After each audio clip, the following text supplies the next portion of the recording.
Bonjour à vous et bienvenue dans cette philosophie du bar. Aujourd'hui, nous allons parler de la honte et dire d'emblée que la honte n'a strictement rien à voir avec la notion même de culpabilité.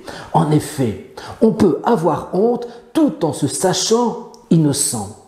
On souffre sous le regard d'autrui de se sentir ridicule ou pitoyable.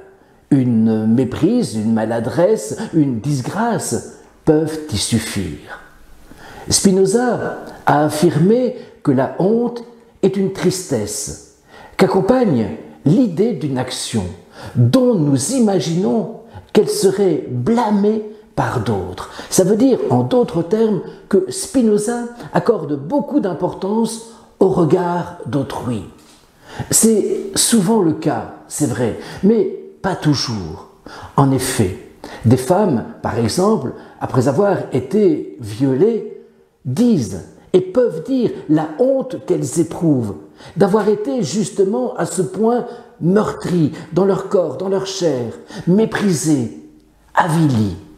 Ça veut dire, en d'autres termes, qu'il y a non seulement le regard d'autrui, mais aussi et surtout mon amour-propre qui joue dans la honte.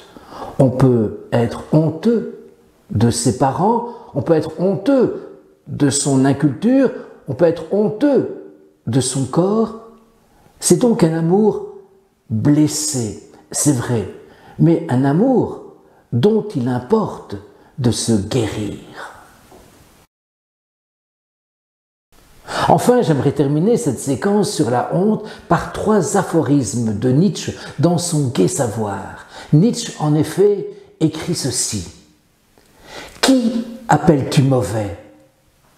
Celui qui veut toujours faire honte. Que considères-tu comme ce qu'il y a de plus humain ? Épargner la honte à quelqu'un. Quel est le sceau de la liberté conquise ? Ne plus avoir honte de soi-même. »